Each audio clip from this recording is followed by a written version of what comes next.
আগামী 18ই আগস্ট অর্থাৎ আগামীকাল টেট 2014 ওএমআর মামলার শুনানি আছে বা শুনানির জন্য লিস্টেড আছে। তো এই মামলাটি শান্তনু সিট বা বাবুল পাল মামলা নামে লিস্টেড নয়, কারণ বাবলু পাল বা শান্তনু সিট মামলা ওএমআর মূল মামলা এবং তার সাথেই কানেক্টেড ম্যাটার এটা।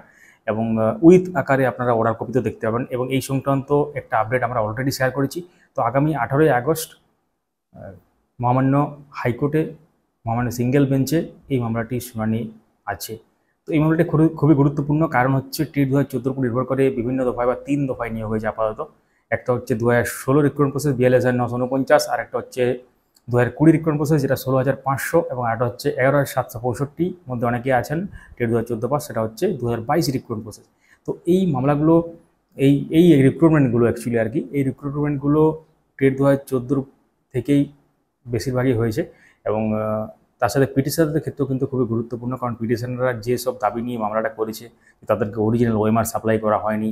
এবং লাস্ট যে হিয়ারিং হয়েছিল মহামান্য সিঙ্গেল বেঞ্চে, সেখানে বলা হয়েছিল, দায়িত্ব দেওয়া হয়েছিল সিবিআইকে যে কোনো তারা আইটি এক্সপার্টের সাহায্য নিতে পারে, বিভিন্ন স্বনামধন্য যেসব কোম্পানি আছে বা উইপ্রো বা যেসব আছে সেগুলো সাহায্য নিতে পারে, এবং সেই অর্গানাইজেশনের সাহায্য নিয়েও কিন্তু অরিজিনাল ওএমআর বা তার কোনো ট্রেস আছে কিনা বা সেই সংক্রান্ত কোনো তথ্য আছে কিনা সেটা কিন্তু রিট্রিভ করতে হবে, উদ্ধার করতে হবে। তো সেই মামলাটা অনেক দিন ধরে কোনো কিছু হয় না। এবং মূল যে 2022 সালে মামলা হয়েছিল, এটা শান্তনু সিট বাবলু পাল মামলা নামে যেটা পরিচিত, সেই মামলাটা এখনও পর্যন্ত কোনো খবর নেই। কিন্তু ওই শান্তনু সিট মামলার সাথে কানেক্টেড বা একসাথে এগোচ্ছে বা অর্ডার কপিতে আপনারা দেখতে পাবেন যে উইথ আকারে আছে। তো সেই মামলা, সেই রকম একটি মামলা কিন্তু আগামী সোমবার লিস্টেড আছে। এখন দেখার বিষয়ে শুনানি হয় কিনা সেটা সময় বলবে, কিন্তু এই মামলাটা খুবই গুরুত্বপূর্ণ। এবং এটা মানে এই নয় যে এই মামলাটা ফাইনাল হয়ে গেলেই সব হয়ে যাবে। শান্তনু সিট মামলাটা কিন্তু মেন মামলা, ওই মূল মামলাটা কিন্তু নিষ্পত্তি হওয়া জরুরি আছে, কারণ এক্ষেত্রে ওই মামলাটা শুনানি কিন্তু আলাদাভাবে হবে, যেটা সম্ভাব্য ব্যাপার, যেটা আইনজীবীরা বলছেন।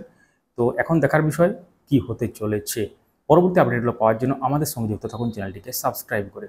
ধন্যবাদ দেখার জন্য। ভিডিওটি লাইক করুন, সবার সাথে শেয়ার করবেন, ডেসক্রিপশন চেক করুন, উল্লেখযোগ্য লিঙ্ক আছে।